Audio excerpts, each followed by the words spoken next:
पहला प्रश्न देखिए क्या इंपॉर्टेंट है। पहला प्रश्न क्या कहता है, संझूली, सांस झूली, संझूली या झांझ झूली या झंझूली, सिंझी, सिंझी, औंजिया किस लोक कला के प्रकार है। अब देखो इस प्रकार के नाम पेपर में आगे बड़ी मुश्किल हो जाएगी आपके लिए।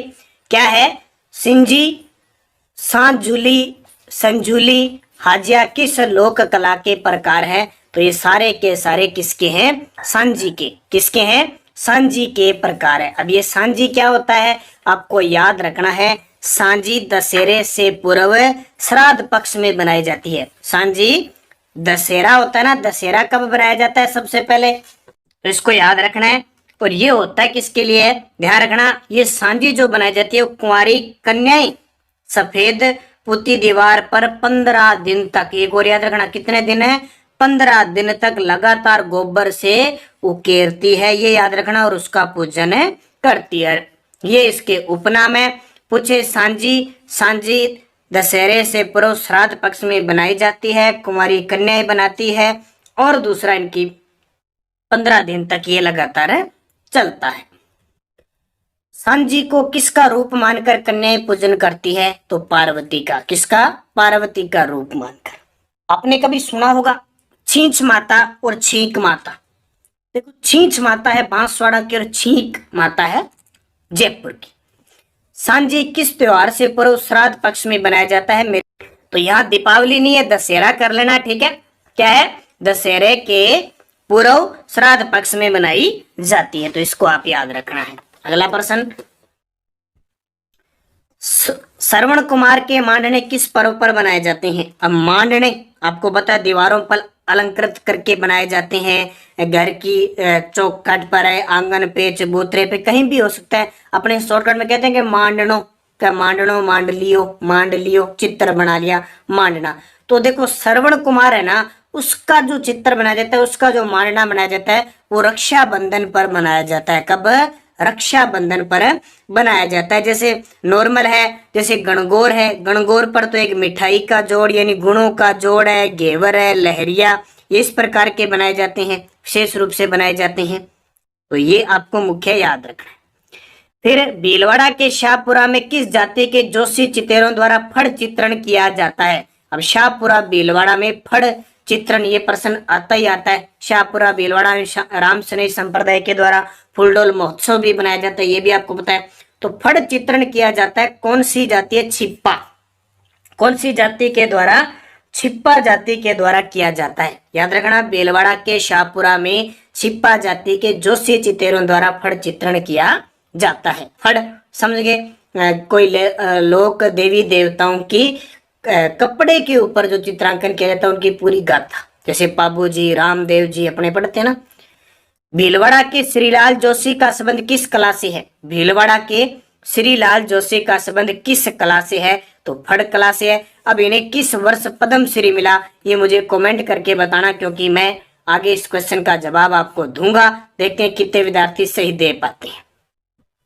देवी देवताओं के कागज पर बने चित्र क्या कहलाते हैं, तो देवी देवताओं के कागज पर बने चित्र पान्ने कहलाते हैं। प्रश्न आ जाता है कपड़े पर बने फड़, कागज पर बने पान्ने। चित्तौड़गढ़ के बस्सी गांव के खेरादियों का पुश्तैनी व्यवसाय क्या है। जब भी बस्सी गांव का नाम आए, काष्ठ कला, काष्ठ कला मतलब लकड़ी की कला, और लकड़ी की कला की बात आए तो इसका उत्तर क्या आ जाएगा। जब लकड़ी की बात आए तो काष्ठ कला यानी कावड़ बनाना, काष्ठ कला यानी कावड़ बनाना। बसली गांव, ये बस्सी है, ठीक है, शायद बस्सी गलत हो गया। बस्सी गांव चित्तौड़गढ़ के मांगीलाल मिस्त्री का संबंध किस कला से है। किनका, मांगीलाल जो मिस्त्री है उनका संबंध किस कला से है। बस्सी गांव आ गया, चित्तौड़गढ़ आ गया, मांगीलाल जी मिस्त्री आ गए, तो इसका मतलब कावड़ कला से। किससे, कावड़ कला से इनका संबंध है, तो ये ध्यान रखना। अगला प्रश्न देखो, क्योंकि इंपॉर्टेंट चीजें हैं, ज्यादा कोई महत्वपूर्ण है नहीं। कावड़ कला के बारे में सत्य कथन बताइए। कावड़ कला के बारे में सत्य कथन बताइए। देखो कावड़ एक मंदिर रुमा काष्ठ कला करती है, बिल्कुल।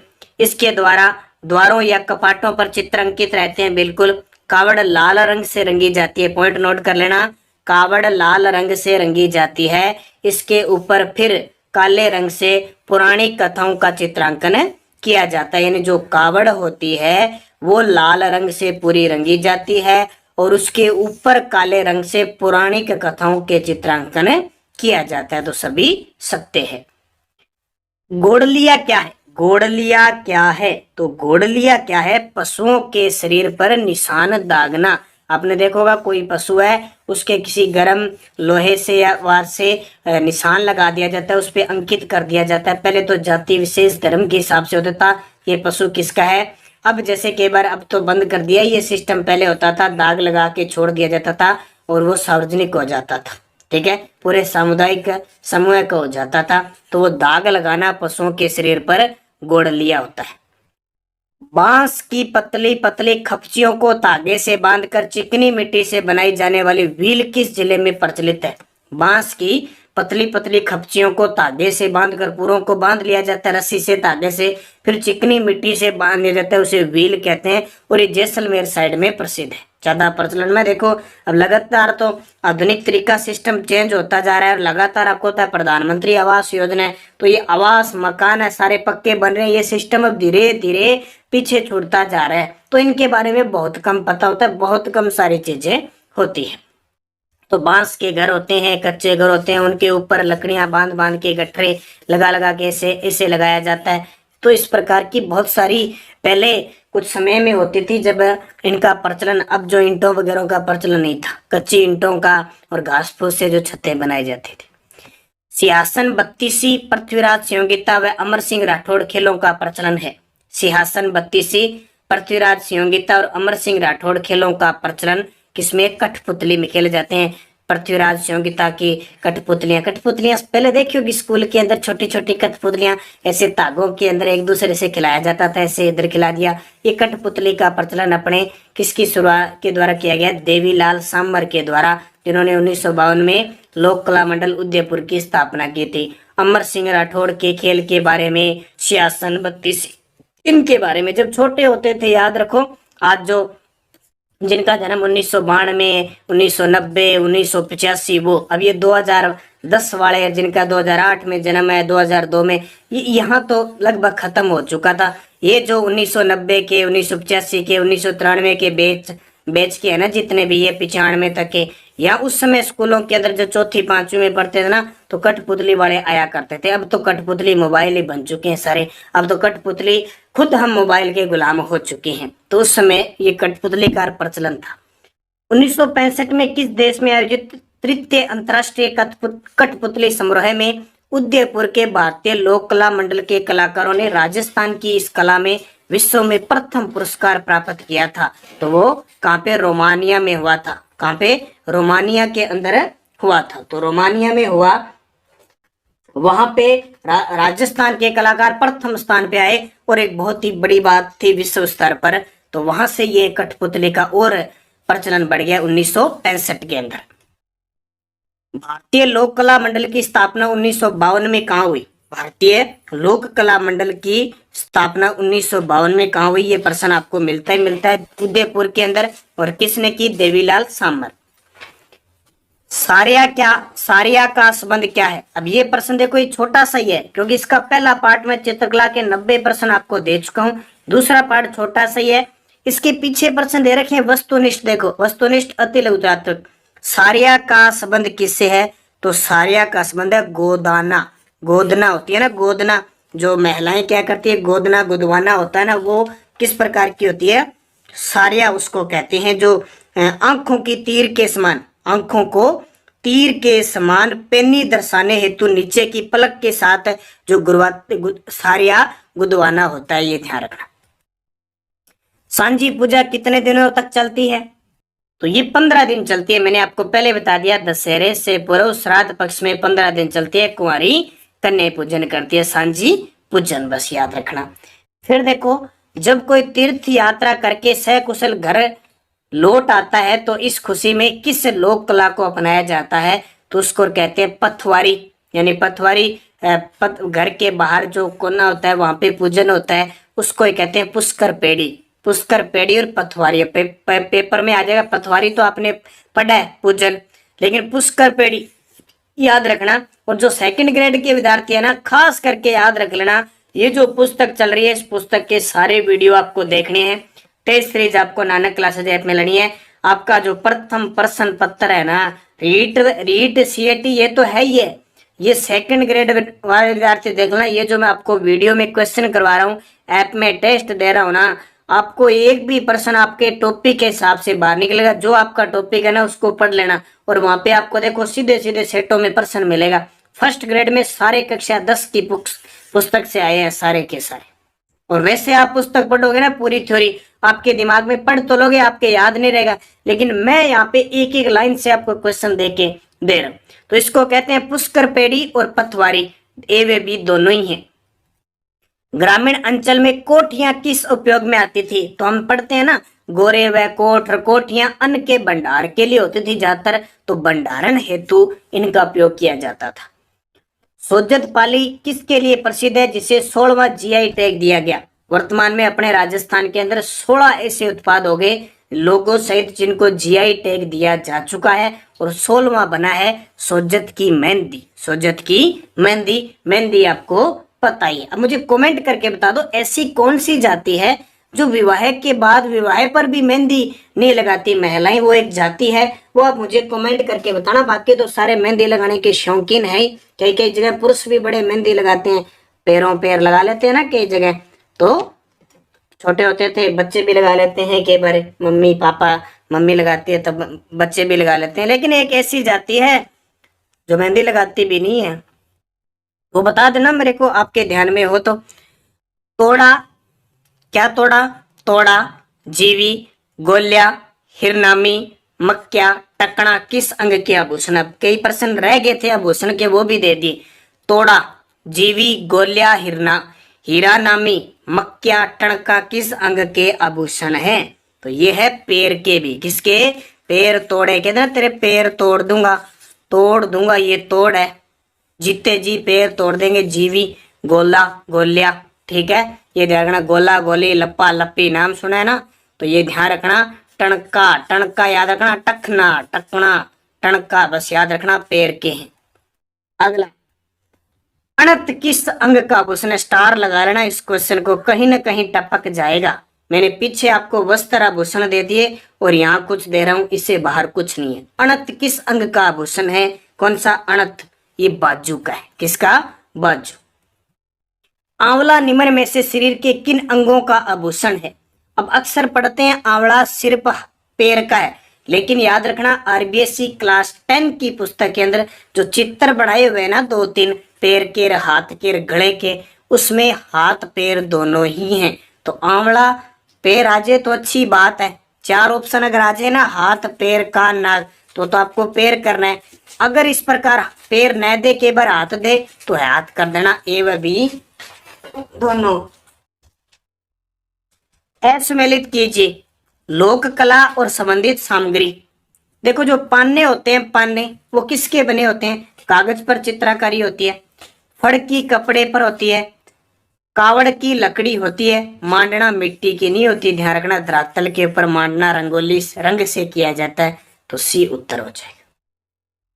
चंदू जी का गाडा या गड्ढा बॉडी गामा स्थान किसके लिए प्रसिद्ध है? ये एग्जामिनर का फेवरेट प्रश्न है और ये बार बार वही रिपीट हो रहा है प्रश्न बार बार। चंदू जी का गाडा या गड्ढा बॉडी गामा स्थान किसके लिए प्रसिद्ध है? तीर बनाने के लिए प्रसिद्ध है।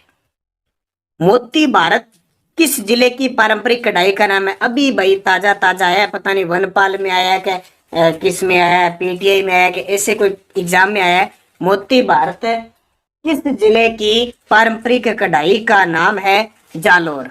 जालोर का मोती भारत है, वो सीकर यानी सीकर क्या, जालोर की है ये। फिर लकड़ी के बने देव विमान जिनकी देव जूलनी एकादशी पर झांकी निकाली जाती है कहलाती है? लकड़ी के बने देव विमान जिसको हम क्या कहते हैं?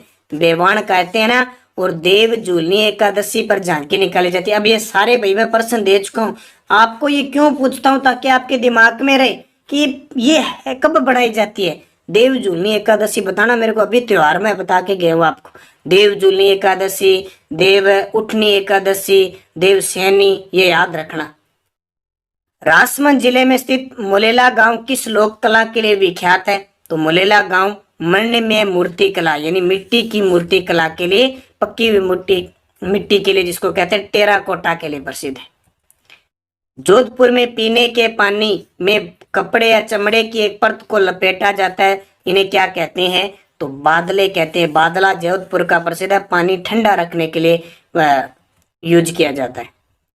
टेराकोटा से मन्नत मूर्तियां, मन्नत यानी मरणत यानी मिट्टी की मूर्तियां और देवताओं की मूर्तियां बनाने की मुलेला कला में मिट्टी को मजबूत करने और उसे कड़ा बनाने के लिए उसमें निम्न में से कौन सी सामग्री मिलाई जाती है? यानी बस टेराकोटा का नाम याद रखना, पक्की हुई मिट्टी की मूर्तियां हो सकती है, बर्तन हो सकते हैं, कुछ भी हो सकता है, ठीक है।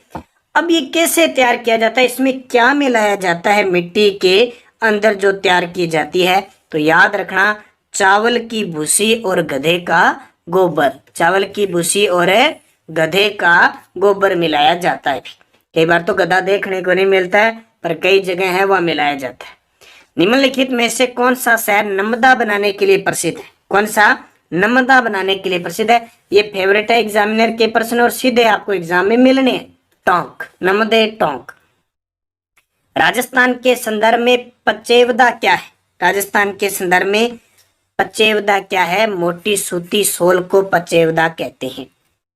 नागौर का बू गांव किस कलात्मक कार्य के लिए प्रसिद्ध है? ये कुछ एक्स्ट्रा प्रश्न दिए मैंने। कच्ची मिट्टी के खिलौने बनाने के लिए प्रसिद्ध है। नागौर का बू गांव किस कलात्मक कार्य के लिए प्रसिद्ध है? कच्ची मिट्टी के खिलौने के लिए। रूमा देवी के बारे में कौन सा कथन? देखो, हस्तकला का कला का नाम आए तो रूमा देवी पीछे नहीं रहेगी। उन्हें भारत के राष्ट्रपति द्वारा 2018 में नारी शक्ति पुरस्कार दिया, बिल्कुल। हस्तशिल्प के क्षेत्र में जानी जाती है, बिल्कुल। और उन्होंने हजारों महिलाओं को रोजगार बढ़ावा देने में अहम भागीदारी निभाई है, बिल्कुल। वे जसरापुर खेतरी गांव में बली पड़ी है, गलत है। इनका जन्म बाड़मेर के रावतसर में हुआ था।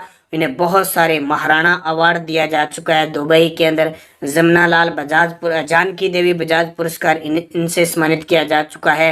यूनिवर्सिटी, हावड़ा यूनिवर्सिटी में ये संबोधन कर चुकी है। वर्तमान में जो राजीविका है, राजीविका की ब्रांड एम्बेसडर भी रूमा देवी है। राजस्थान का कौन सा स्थान टाई एंड डाई की कला के लिए प्रसिद्ध है? टाई एंड डाई की कला के लिए प्रसिद्ध है जोधपुर।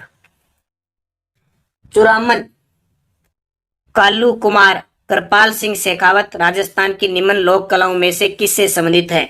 चुरामन, कालू कुमार, कृपाल सिंह शेखावत। तो कृपाल सिंह शेखावत का नाम आ गया। कालू और कालती, याद रखना, अभी रीट के लिए कालती स्टार्ट होगी। कौन सी? कालती। ये कालू और कालती साथ में ही है। कृपाल सिंह काले काले हैं, तो लेकिन पोट्री कौन सी? Blue pottery. राजस्थान में कोफतगिरी के काम के लिए कौन से जिले प्रसिद्ध है? कोफतगिरी के काम के लिए कौन से जिले प्रसिद्ध है? जयपुर और अलवर। राजस्थान में कोफतगिरी के काम के लिए कौन से जिले प्रसिद्ध है? जयपुर, अलवर। राजस्थान राज्य में मसूरिया साड़ी के लिए प्रसिद्ध कौन सा क्षेत्र है? तो आपको बताइए, ये बूंदी, बारात, कोटा वाला क्षेत्र है ना, ये मांगरोलर, ये प्रसिद्ध है। राजस्थान के किस क्षेत्र में पंडारी मोदक प्रसिद्ध है? पंडारी मोदक प्रसिद्ध है बीकानेर। ये प्रश्न ज्यादा आपको डिटेल में जाने की जरूरत ही नहीं है, ये आपको सीधे जिला ही पूछेंगे पेपर में। राजस्थान में हाथी दांत की कलात्मक चूड़ियां बनाने का प्रमुख केंद्र कहाँ पे है? तो जयपुर के अंदर हाथी दांत की चूड़ियां बनाई जाती है जयपुर में। इंडिगो कला, ये देखो भी, इंडिगो कला के लिए प्रसिद्ध स्थान कौन सा है? इंडिगो कला के लिए प्रसिद्ध स्थान कौन सा है? बालोतरा, और बालोतरा बाड़मेर। जैसलमेर की कसीदाकारी में बिछाने की वस्तु को लोक कला में क्या कहते हैं? जैसलमेर की कसीदाकारी है, बिछाया जाता है नीचे, तो उस कला को क्या कहा जाता है? उसको कहते हैं राली। क्या कहते हैं? राली। धौलपुर में नकली जेवर बनाने की कला को क्या कहते हैं? लो बोलो भी, नकली जेवर बनाए जाते हैं उसकी कला को कहते हैं तूड़िया। क्या कहते हैं? तूड़िया। देखो, अपना दिमाग होता है, दिमाग सही चलता है तब तो हम कहते हैं, नहीं चलता तो ऐसे कहते हैं ना, तेरे दिमाग में तुड़ी भरी हुई है, बस ये समझ लो वो नकली हो गया, तूड़िया।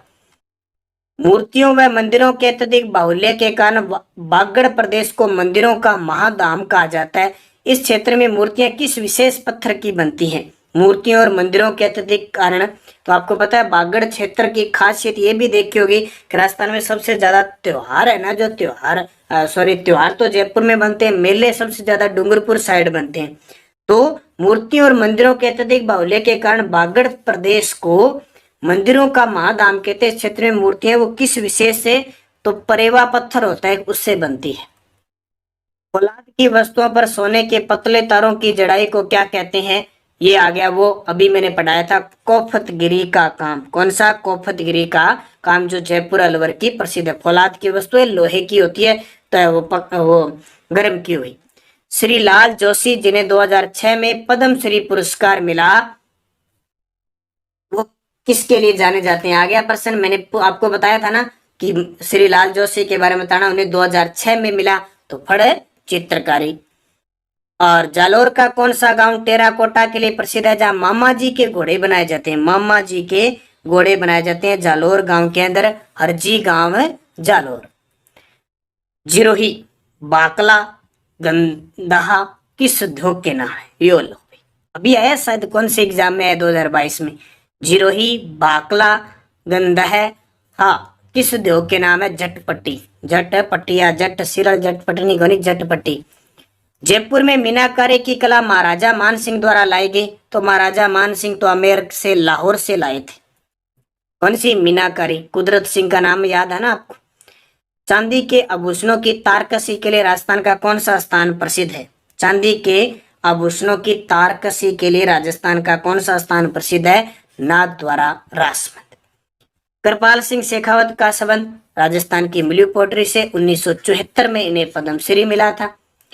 और राजस्थान का कौन सा जिला अजरक प्रिंट के लिए प्रसिद्ध है? यह भी मैंने आपको बता दिया, अजरक प्रिंट बाड़मेर।